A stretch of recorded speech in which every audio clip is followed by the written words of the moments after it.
Hello friends, આપણે જ્યારે ઓસ્ટ્રેલિયામાં આવીએ છીએ ત્યારે અહીં કોઈપણ કંપનીમાં જોબ કરવા માટે ટીએફએ નંબર ખૂબ જ ઉપયોગી હોય છે.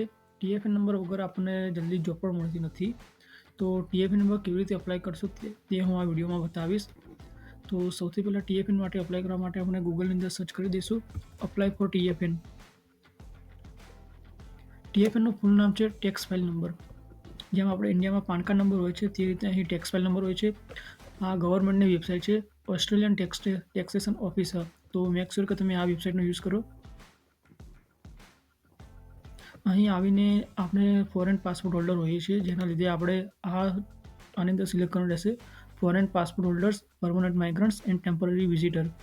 જો આપણે વિઝિટર વિઝા ઉપર હોઈએ તો પણ આપણે ટીએફએન માટે અપ્લાય કરી શકીએ છીએ.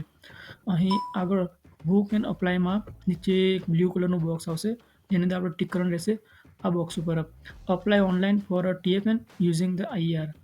આની ઉપર ક્લિક કરશું એટલે પ્રોસેસિંગ ઓપન ફોર્મ થશે.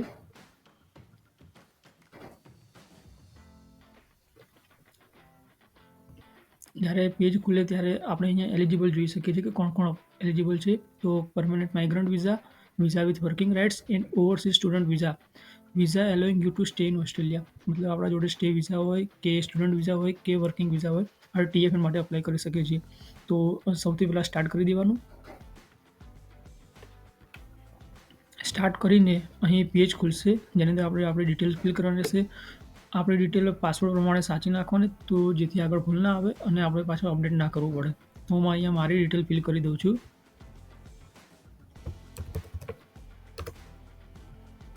શું તમે ક્યારે ઓસ્ટ્રેલિયા પહેલાં આવેલા છો તો આવેલા તો યસ કરવાનો, ના આવેલા તો નો કરવાનો. અહીં આગળ આપણે પર્સનલ ડિટેલ ફિલ કરવાની રહેશે.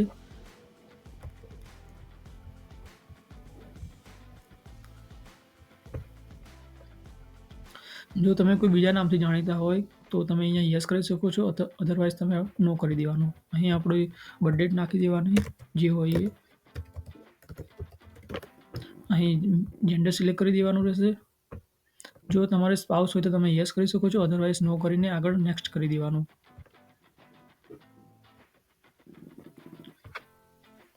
નેક્સ્ટ કરીને અહીં અલગ અલગ ઓપ્શન હશે જે સિલેક્ટ કરી દેવાના, યસ નો. તો સૌથી પહેલાં છે કે તમે ક્યારે ટીએફએન માટે કે એબીએન માટે અપ્લાય કરેલું છે. જો અપ્લાય કર્યું તો યસ કરવાનું, અધરવાઇઝ નો કરી દેવાનું. શું તમારી પાસે પહેલાં ટીએફએન કે એબીએન હતું તો યસ, તો હા હોય તો યસ અથવા તો નો. શું તમે ક્યારે રિટર્ન ફાઇલ કરેલી છે ઓસ્ટ્રેલિયામાં, તો આપણે જ્યારે નવા આવેલા હોય એટલે ફાઇલ ના કરેલી હોય એના લીધે નો આવશે. શું તમારે કોઈ પોતાની પ્રોપર્ટી છે ઓસ્ટ્રેલિયામાં, તો જો હા હોય તો યસ અથવા તો નો. અને શું તમે સેન્ટ્રલ લિંક એકાઉન્ટ લિંક કરવા માગો છો મારી ટીએફએન સાથે, તો અહીં જો આપણે મોસ્ટ ઓફ લોકો જોડે સેન્ટ્રલ લિંક એકાઉન્ટ ના હોય, કારણ કે આપણે નવા આવ્યા હોય એટલા માટે. તો અહીં આપણે નો કરી દઈશું અને એના પછી આપણે અહીંયા નેક્સ્ટ કરી દઈશું.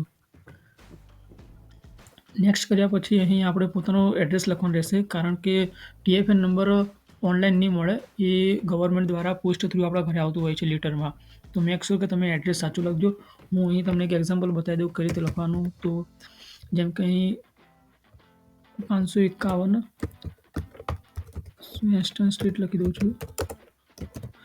જ્યારે આટલું લખશું એટલે નીચે જે પ્રમાણે હોય તે પ્રમાણે આવી જશે. જો આપણે મેલબર્ન વિક્ટોરિયામાં હોઈએ એટલે આ સિલેક્ટ કરી દેવાનું, વિક્ટોરિયાવાળું. અહીં આગળ સેવ કરી દેવાનું. સેવ કર્યા પછી આપણું કરંટ હોમ એડ્રેસ એ જ હોય એટલે આપણા માટે આ બોક્સ ટિક કરી દેવાનું, જેથી આ સેવ થઈ જશે. અહીં નેક્સ્ટ આપી દેવાનું અને આગળ આપણો મોબાઈલ નંબર અને મેલ આઈડી લખવાની રહેશે. અહીં આપણો મોબાઈલ નંબર લખી દેવાનો અને અહીંયા નીચે મેલ આઈડી લખી દેવાનું. જો તમે કોઈ બીજા માટે આ કોન્ટેક્ટ નંબર આપતા હોય તો આ બોક્સ ટિક કરવાનું રહેશે, અધરવાઇઝ આ બોક્સ ટિક કરવાની જરૂર નહીં પડે. અહીં નેક્સ્ટ આપી દઈશું. નેક્સ્ટ આપી દઈને સૌથી છેલ્લે અહીં આપણને અહીંયા સમરી બતાવશે, જે જોઈ લેવાનું. જો કોઈ ડિટેલ ખોટી હોય તો તમે ફરીથી અપડેટ કરી શકો છો એમાં. અને આ ક્લિક કર્યા પછી આ બે બોક્સ ટિક કરવાના રહેશે અને એ ક્લિક કરીને અહીંયા સબમિટ કરી દેવાનું. આ સબમિટ કરશો એટલે આપણી ટીએફએનની પ્રોસેસ થઈ જશે અને 10થી 15 દિવસમાં ટીએફએન આપણા ઘરે આવી જશે. આઈ હોપ કે આ વિડીયો તમને યુઝફુલ થાય, અને જો વિડીયો ગમ્યો હોય તો લાઈક કરવા વિનંતી. Thank you.